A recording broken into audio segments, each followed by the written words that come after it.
Yang kuat. Bapak tua ini, bukan bapak tua. Udah siap semua? Siap. Oke, selamat siang kekasih-kekasih Tuhan kita yang hadir pada saat ini. Kita berkumpul dalam rangka ulang tahun kami dan Opung Sila dan juga berdoa untuk keberangkatan Irfan ke Italia. Italiano. Mari kita memulai kebaktian kita. Mungkin ini latihan dulu ya, nggak usah latihan, nggak bisa ya. Ambil notnya lah, notnya.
Terima kasih Tuhan, kami panjatkan kehadirat-Mu pada siang hari ini, di mana Engkau masih berkenan untuk mengumpulkan kami saudara bersaudara untuk kebaktian singkat yang di mana Ito kami di rumah ini dan Irfan akan kami doakan, di mana Ito kami berulang tahun dan Irfan akan berangkat ke Italia untuk studinya Tuhan. Engkau mendengarkan pujian kami, inilah doa kami Tuhan, kiranya Engkau boleh memberkati ulang tahun bertambahnya usia itu kami menjadi berkat kepada kami semua dan juga kepada sekitarnya, khususnya kepada saudara kami Irfan yang Engkau beri kesempatan yang tidak semua boleh mendapatnya Tuhan. Ini adalah suatu karunia kasih-Mu yang sangat besar. Oleh karena itu ya Bapa, pakailah dia sebagai anak-anak-Mu, sebagai pemberita, pembawa firman ataupun kebaikan kepada orang lain, sehingga cita-cita atau berkat yang Engkau berikan tidak sia-sia Tuhan. Berkati dia, lindungi dia, berikan kemampuan untuk menyelesaikan studinya tepat waktu. Begitu juga untuk keluarga di sini, kami juga berdoa biarlah Tuhan berikan kedamaian, sukacita dan sejahtera. Terima kasih Bapa, berkati kami semua yang hadir, berikan kami juga sukacita dan kedamaian sehingga kami boleh mendengarkan dan bersama-sama memuji dan memuliakan nama-Mu. Terima kasih Bapa, dalam nama Tuhan Kristus kami berdoa dan mengucap syukur. Amin. Mari kita lanjutkan kembali pujian kita dari buku ND 681 ayat 1 dan 2.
Mari kita berdoa.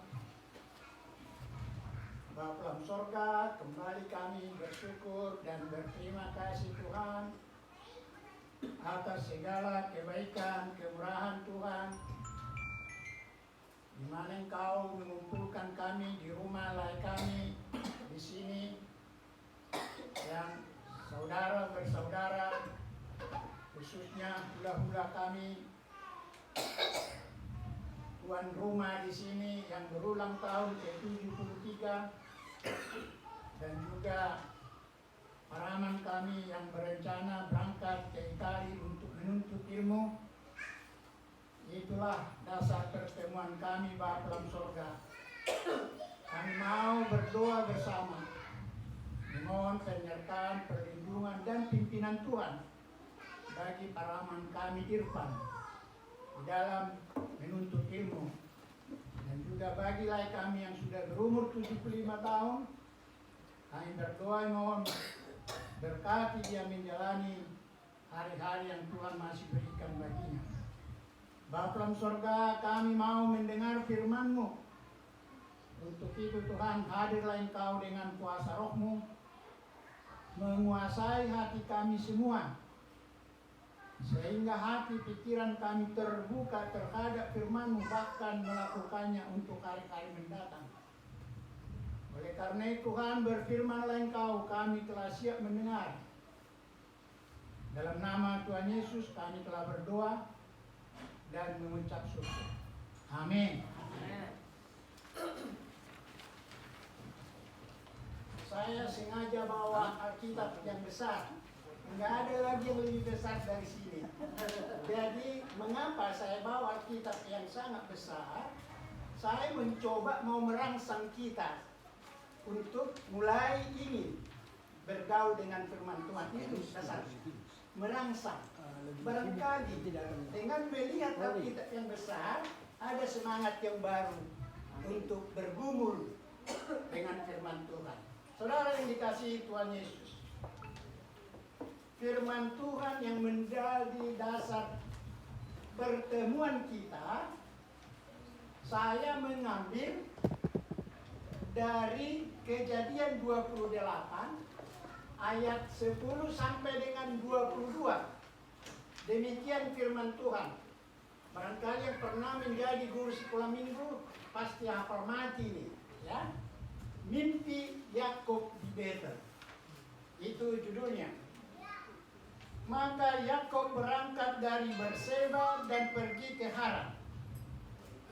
Ia sampai di suatu tempat dan bermalam di situ. Karena matahari telah terbenam, ia mengambil sebuah batu yang terdekat di tempat itu dan dipakainya sebagai alas kepala. Lalu membaringkan dirinya di tempat itu. Maka bermimpilah ia, di bumi ada didirikan sebuah tangga yang ujungnya sampai ke langit. Dan tampaklah malaikat-malaikat Allah turun naik di tangga itu. Berdirilah Tuhan di sampingnya dan berfirman, Akulah Tuhan Allah Abraham, nenekmu, dan Allah Ishak. Tanah tempat engkau berbaring ini akan kuberikan kepadamu dan kepada keturunanmu. Keturunanmu akan menjadi seperti debu tanah banyaknya, dan engkau akan mengembang ke timur, ke barat, ke utara, dan ke selatan. Dan olehmu serta keturunanmu semua kaum di muka bumi akan mendapat berkat. Sesungguhnya aku menyertai engkau dan aku akan melindungi engkau kemanapun engkau pergi.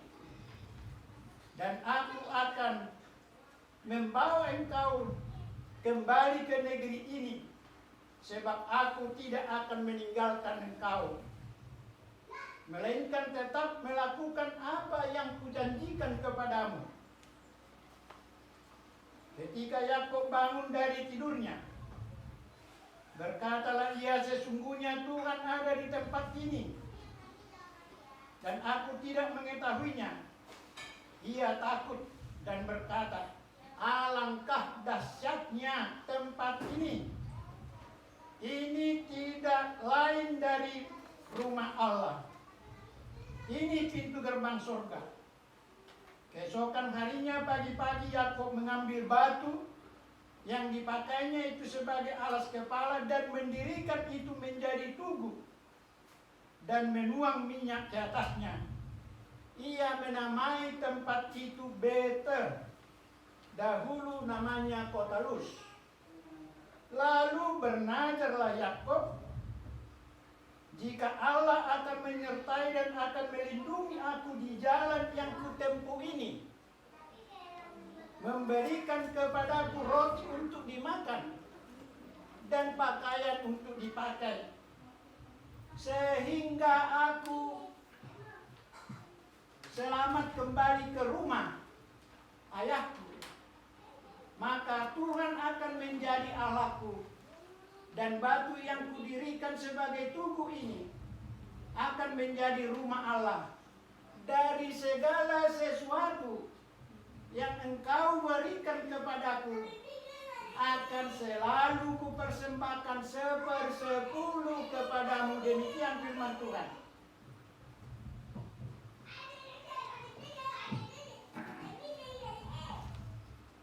Saudara yang dikasihi Tuhan, tema renungan Allah yang menyertai dan melindungi. Saya ulangi, tema renungan Allah yang menyertai dan melindungi. Amin. Amin. Saudara yang dikasihi Tuhan, Allah berfirman kepada Yakub melalui mimpi. Itu tadi ayat 12 sampai dengan 15. Yang mimpinya Yakub melihat sebuah tangga yang berdiri di atas bumi, yang ujungnya sampai ke langit,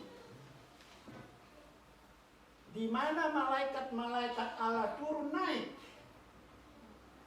dan Tuhan ada di sampingnya dan berfirman, Akulah Tuhan Allah Abraham nenekmu dan Allah Ishak.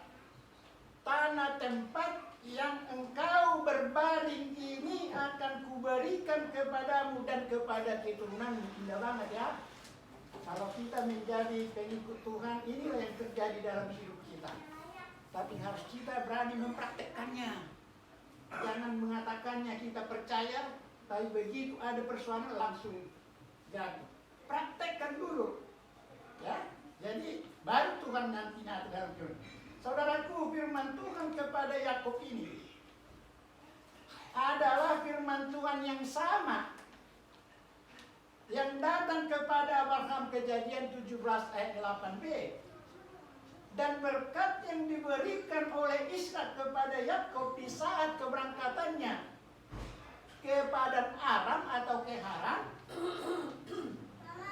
ke rumah Betuel orang tua ibunya, Ribka, ibunya Yakub. Kejadian 28 ayat 3 sampai dengan 4. Jadi berkat yang Tuhan berikan kepada Abraham itu juga yang Tuhan berikan kepada Yakub di saat dia terbaring tidur. Ya? Kejadian 28 ayat 3 sampai 4. Saudaraku, bagaimana dengan kita, dengan saudara dan saya yang bukan siapa-siapanya Yakub? Tentu kita akan bertanya, apakah firman Tuhan yang diberikan kepada Yakub, yang diberikan kepada Abraham, adakah kaitannya kepada saya? Adakah relevansinya kepada saya? Bagaimana dengan kita, dengan saudara, dengan saya yang bukan siapa-siapanya Yakub? Apakah ada kaitan firman Tuhan atau apakah ada referensinya firman Tuhan yang diterima Yakub kepada kita, kepada saudara dan saya yang bukan orang Yahudi, yang bukan orang Israel, yang mengatakan aku menyertai engkau dan aku akan melindungi engkau kemanapun engkau pergi. Saudaraku, Paulus katakan kepada jemaat Roma 11 ayat 11, oleh pelanggaran orang Israel, keselamatan telah sampai kepada bangsa-bangsa lain. Seperti saudara dan saya. Karena orang Israel menolak kabar baik, menolak Yesus, maka keselamatan itu sampai ke kita. Katanya apa? Kata Paulus, supaya orang Israel itu cemburu. Sehingga semangat mereka bangkit lagi untuk mau menerima Yesus. Mengapa orang Israel menjadi cemburu? Karena pelanggarannya orang Israel menjadi kekayaan bagi dunia ini, bagi kita, bagi semua bangsa-bangsa yang bukan orang Yahudi, yang bukan orang Israel. Kan mau do gabe iri kita, mau aturat tu kita ya gabe tu dorman dapotan, gabe cemburu kita, ala ni gabe bersemangat kita untuk baik barangkali ya. Jadi membangkitkan semangat mereka. Makanya keselamatan itu boleh sampai kepada orang yang tadinya tidak dimungkinkan. Karena apa? Karena kita dikatakan Paulus adalah pohon zaitun liar. Bayangkan pohon zaitun liar yang hidup matinya nggak tahu kapan mati itu, kapan sampai kapan dia hidup. Ya, jelaslah saudaraku, firman Tuhan yang mengatakan aku menyertai engkau dan aku akan melindungi engkau adalah juga untuk saudara dan untuk saya. Jadi jangan ragu. Kalau kita mendengar Tuhan mengatakan aku menyertai kau, aku melindungi engkau. Jangan ragu, itu juga kepada kita. Ya. Walaupun kita diumpamakan Paulus sebagai pohon zaitun liar. Ya, kalau pohon zaitun liar hidupnya itu nggak karu-karuan lah, kemungkinan matinya lebih banyak. Ya. Yang dicangkokkan, ya. Jadi pohon zaitun liar tadinya kita ini dicangkokkan ke pohon zaitun sejati, yang dikatakan pohon zaitun sejati itulah orang Israel yang sudah patah karena dia menolak kebenaran, karena dia menolak kabar baik itu. Kita dicangkokkan, itulah dasar kita meyakini bahwa kita ini pun ya diwariskan janji itu. Jadi bukan hanya sesampai Yakub, ya. Sehingga anugerah itu diberikan kepada bangsa seperti saudara dan saya yang menerimanya dengan iman dan percaya. Jadi dengan iman dicatat, otomatis ya. Harus kita imani juga, ya, bahwa kita adalah pohon zaitun liar yang dicangkokkan ke pohon zaitun sejati, ya, yaitu di ranting yang sudah patah, yang tidak menerima Yesus. Saudaraku, Yakub bernazar. Tadi dengarkan nazarnya itu, ya, bro, yang mau berangkat ke Italia, Yakub bernazar tadi, ya. Untuk apa dia bernazar? Karena Tuhan sudah berjanji kepadanya, Tuhan akan menyertai dan melindunginya. Ya. Jadi jika kita sekarang meyakini bahwa Tuhan melindungi saudara, melindungi saya, dan memelihara saya, ya kita juga perlu seperti Yakub yang bernazar. Ya. Untuk apa? Untuk mengukuhkan janji Allah itu boleh terjadi dalam kehidupan kita. Kan Allah sudah berjanji. Tentu sebagai orang yang beriman, yang baik, harus kita respon. Terima kasih Tuhan. Responnya itu tadi, ya. Aku akan mempersembahkan 1/10 dari segala milikku kepada Tuhan. Jadi kalau kita sampai di sini, ya, saya yakin semua kita ini adalah orang yang diberkati. Tidak ada di antara kita yang tidak diberkati Tuhan. Gampang tolong ukurnya kita diberkati. Seandainya saudara dan saya tidak diberkati Tuhan, saya kira saudara pun gak dapat bernapas. Tahukah saudara berapa banyak udara O2 yang kita hirup? Ini kan kebesaran kemurahan Tuhan yang kita nikmati. Itu baru satu dasar. Jadi tidak ada alasan kita tidak mengaku sayalah salah seorang yang diberkati Tuhan itu. Ya. Kemudian Yakub bernazar, aku akan mendirikan rumah di Betel. Begitu dia bermimpi di Betel, diyakini di situ ada Tuhan. Dia bernazar, dia berjanji akan mendirikan rumah Tuhan di Betel. Dikatakan itu tadi jalan ke surga. Jadi rumah Tuhan itu jalan ke surga. Jadi jika kita mendirikan rumah kita menjadi rumah Tuhan, bukan seharusnya seperti gereja. Rumah kita pun kita bisa jadikan menjadi rumah Tuhan. Yang dikatakan itulah jalan kita ke surga. Ya. Mengapa? Karena memang melalui tempat itu kita mendengar firman Tuhan. Ya. Kita bergaul dengan firman Tuhan. Mungkin melalui tindakan, perbuatan dan lain sebagainya. Saudara yang dikasih Tuhan, di dalam perjalanan hidup ini penuh perjuangan. Makanya dikatakan hidup itu perjuangan, hidup itu kesempatan. Jadi yang kita pakai sekarang, hidup itu adalah perjuangan. Jadi kalau dikatakan perjuangan, tidak pernah berhenti berjuang sampai akhirnya. Ya? Yang terdiri dari berbagai masalah, tantangan, cobaan. Ya? Itulah hidup itu. Mengapa demikian? Karena memang sejak dahulu, sejak Adam dan Hawa jatuh ke dalam dosa, Tuhan sudah mengatakan bahwa hidup kita ini harus penuh jerih payah. Ya? Sampai kapan? Sampai kembali ke tanah atau debu. Catat ini. Jadi jangan berangan-angan lagi hidup itu tanpa perjuangan. Hidup kita penuh perjuangan. Beraneka ragam. Oleh karena itu, siapkan diri, siapkan mental untuk menghadapi tantangan itu. Khususnya Bapak Irfan yang mau berangkat ke Italia. Perjuangan saudara tidak pernah selesai. Kapanpun, sekembalinya pun dari Italia, perjuangan menunggu saudara dimanapun nanti Anda berdiam. Khususnya saudara Irfan yang akan berangkat ke negeri asing, yang katanya ke Italia. Jadi bersiaplah. Saya sengaja angkat firman Tuhan ini supaya gampang kita mengaplikasikannya. Yakub dilindungi, disertai, dia sambut dengan dia bernazar. Beres Tuhan, saya akan mempersiapkan 1/10 dari setiap hasilnya. Jadi kita simpulkan, ada feedbacknya, bukan harus 1/10 ini.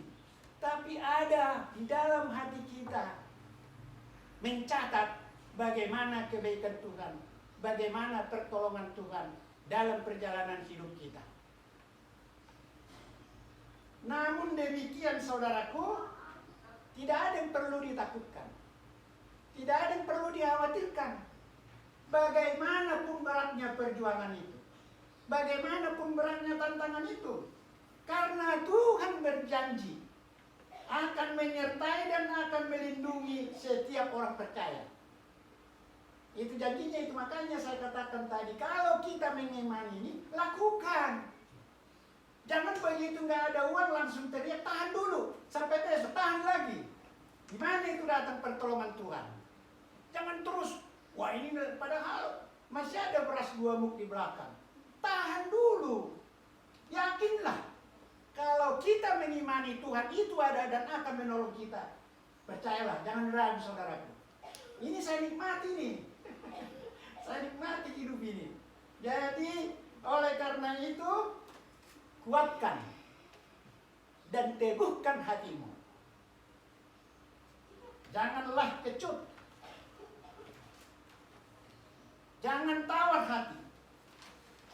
Sebab Tuhan Allah menyertai engkau kemanapun engkau pergi. Dan kita semua, bukan hanya Irfan, kita semua memang Tuhan menyertai kita.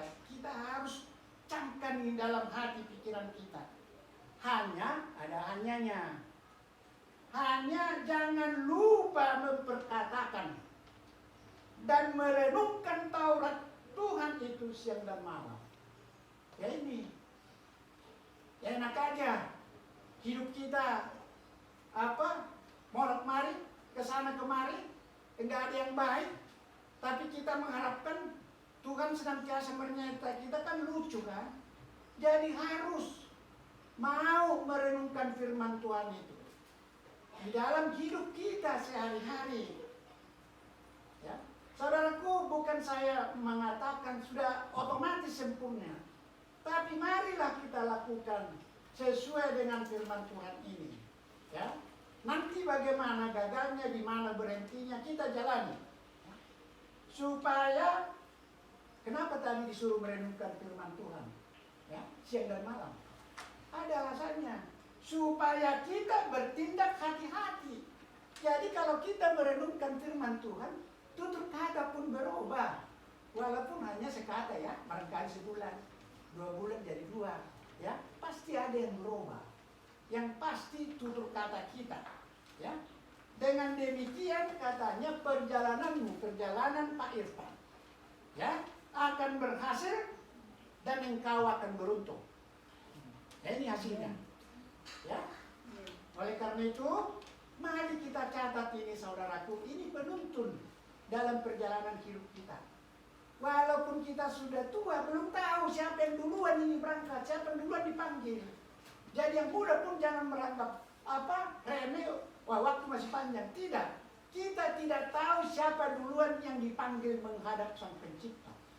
Bisa saja saya besok dan saudara lusa. Ya. Oleh karena itu mari kejar. Kejar Tuhan itu melalui menggumuli firman-Nya. Itu sebabnya dikatakan di Ulangan 6 ya. Jadi idia pehoi perdalanan, ina uli hudur, ina modom, hatahon hatan Tuhan itu akka gelengmu. Adong kota hatahon itu akka gelek ta. Ya, karena memang anak-anak ini dibentuk sedini mungkin. Ya, sedini mungkin. Jangan anggap sebegitu selesai melua beres semua. Ya, oke, terus saudara yang dikasih Tuhan. Keberhasilan ya, ini juga perlu kita catat. Karena banyak di antara kita yang berhasil. Berhasil dalam ilmu, berhasil barangkali dalam harta, materi ya. Ini. Apa itu keberhasilan? Ya. Keberhasilan adalah salah satu yang dapat membuat seseorang yang tadinya beriman malah menjadi jauh dari Tuhan. Saking senang. Jadi nggak sedikit orang berhasil Pak Irfan, ya. Kalau berhasil, begitu berhasil nanti berhasil langsung teriak, ya, langsung teriak, ya. Lupa mengucap syukur kepada Tuhan, lupa akan bantuan orang lain atau sekitarnya. Karena kita tidak mungkin bebas dari bantuan sekitar kita, tidak mungkin. Pasti ada di antara lingkungan kita itu yang memberi pertolongan apapun bentuknya. Itu sebabnya keberhasilan cenderung membawa seseorang makin jauh daripada Tuhan. Satu hal lagi, penderitaan pun membawa orang jauh daripada Tuhan. Dia menganggap bahwa Tuhan itu nggak adil. Padahal Tuhan tahu apa yang perlu untuk menaikkan kelasnya, yaitu cobaan, tantangan. Ya, enak sekali dong kita naik kelas tanpa ada tantangan, ya, tanpa ada ujian. Ya itu, tetapi banyak orang yang merasa kesulitan ekonominya mengatakan bahwa Tuhan itu tidak adil. Saudaraku, Tuhan itu adil. Ya. Semua orang yang berdosa kecil pun dosanya harus tetap dihukum. Ya, harus tetap, tidak ada yang bebas. Makanya dia adil. Oleh karena itu berhati-hatilah akan keberhasilan. Catat, kalau Pak Irfan pernah melihat YouTube saya, ini ada satu temannya, berhati-hatilah akan keberhasilan. Ada. Ingat barangkali waktu Tuhan Yesus menyuruh murid yang 70 untuk pergi menginjili ke daerah-daerah. Begitu pulang muridnya mengatakan, Tuhan, kami sudah mengalahkan kuasa-kuasa setan demi namamu. Wah, itu terbang dari mana? Ya, padahal sebelum berangkat Tuhan sudah mempersiapkan mereka, sudah membekali mereka. Tuhan Yesus telah mengatakan, ulah tidak mampu menggigit, bahkan serangan musuh tidak mempan.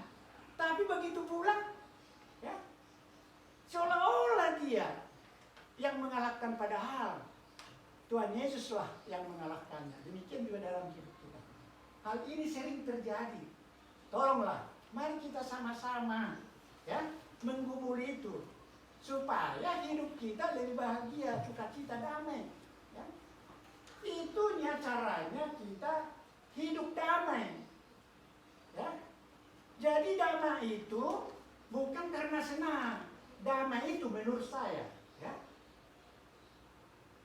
Keadaan susah pun kita damai. Tidak mampu kuasa kesusahan itu menekan batin saya. Ini kuncinya. Kalau saudara merasa damai, tidak ditekan, dipressure oleh keadaan sekitar saudara, keadaan hidup saudara. Itulah damai itu. Itulah surga yang sementara kita terima di dunia ini. Terlalu lama kalian menunggu sampai ke surga, yaitu yang penuh damai, tidak ada perkelahian, tidak ada musuh lagi di sana. Terlalu lama. Sekarang kita sudah mulai nikmati dampak surga hari esok. Saudara yang dikasihi Tuhan, di tengah-tengah kita ada yang berulang tahun, yaitu Layar Jabon, yaitu 73. Ya, Bapak di rumah ini, yang berarti yang umurnya melebihi standar, ya, yang menurut pemazmur, ya, melebihi standar. Jadi kalau bahasa-bahasa yang kita dengar, ini dikatakan mendapat bonus, ya. Saya mau berikan pengertian ini sedikit, maaf saya tidak menggurui. Ya. Mengapa pemazmur mengatakan seolah-olah kalau udah umur 70 tahun sudah itu yang terhebat. Dan memang kita lakukan itu. Ulang tahun kita ke 70 tahun, kita bikin hebat. Tempatnya pun hebat, makanannya pun hebat. Boleh dikatakan serba wah. Ya, kalau umur 70 tahun. Karena memang dimaknai itulah umur yang diberkati oleh Tuhan. Saudara yang dikasih Tuhan di zaman itu, ya, di zaman Musa, membawa bangsa Israel keluar dari Mesir. Umur orang Israel yang dibawa di antara umur 20 tahun dengan 38 tahun. Jadi kalau dihitung-hitung mereka 40 tahun sampai di padang gurun, ya, berarti yang umur 20 tahun menjadi 60. Umur yang 38 tahun menjadi 78. Enggak sampai 70 yang ini enggak sampai ke 80. Ya. Itu pun enggak ada yang sampai, saudaraku, karena mereka mati di padang gurun. Karena dosa-dosa mereka. Tidak ada yang sampai. Jadi yang ada Israel sekarang ada cucu-cucunya. Ya. Jadi waktu berangkat dari Mesir ke padang gurun 40 tahun, tidak ada yang sampai umur 70 tahun. Itu makanya dikatakan umur manusia itu hanya 70 tahun karena memang tidak ada. Kalau ada 80 tahun, ini yang 78 tadi udah mau pingsan, ya, karena belum sampai di Kanaan, udah mau pingsan dia. Itulah terbelakangnya. Jadi kalau saya menganjurkan, mengajak kita semua, jikalau kita berulang tahun, ya, haruslah berulang tahun karena ada makna dari hidup kita setahun demi setahun. Nah, itu harus ada makna. Ini jarang diceritakan bapak-bapak pengkhotbah besar karena bukan itu intinya, kan? Jarang. Nah, makanya di YouTube saya bilang umur panjang yang bermakna. Jadi kalau kita bersukacita dengan pertambahan umur, harus diikuti makna apa? Nah, hidup kita selama setahun yang lampau dan ke depan jadi apa? Ya?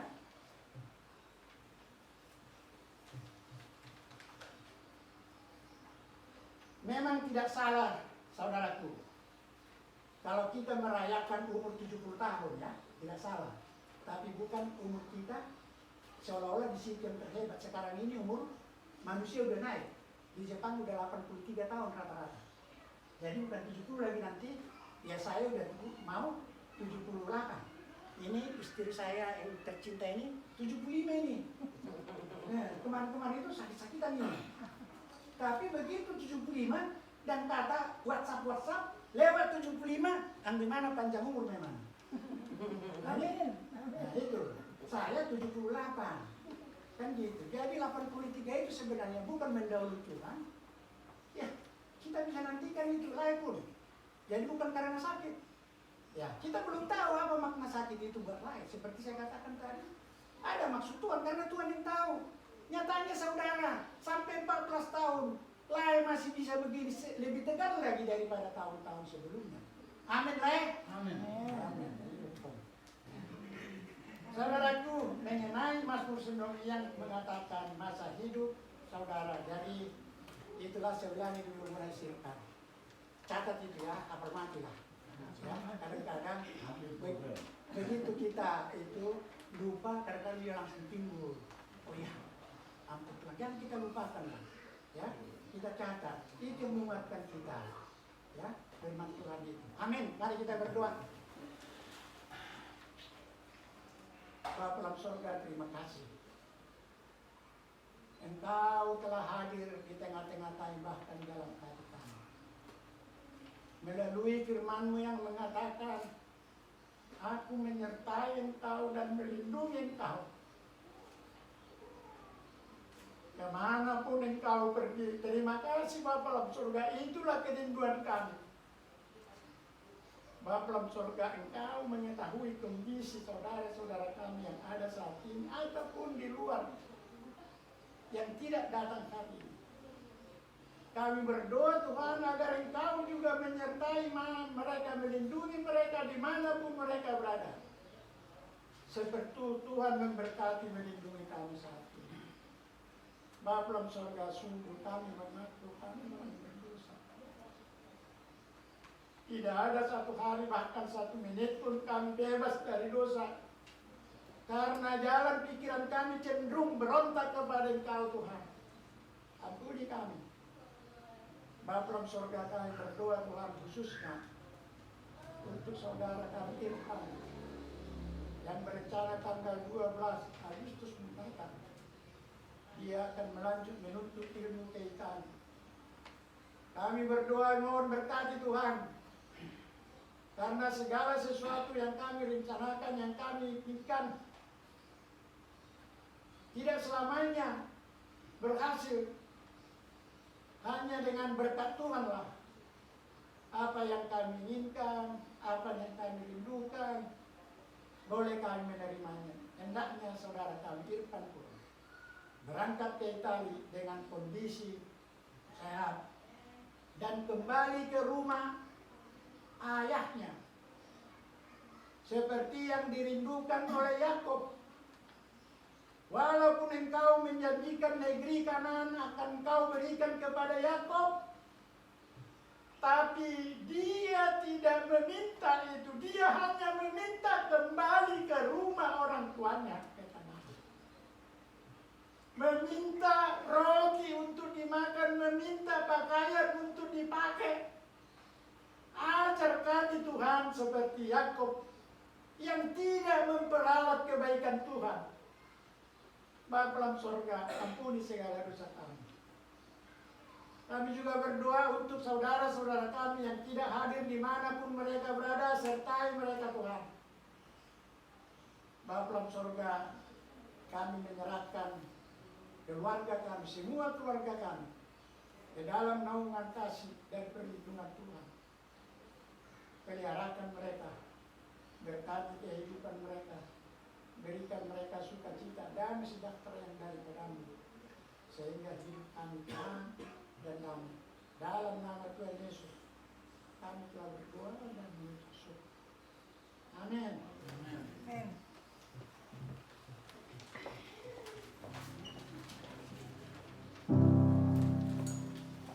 Baiklah, terima kasih akan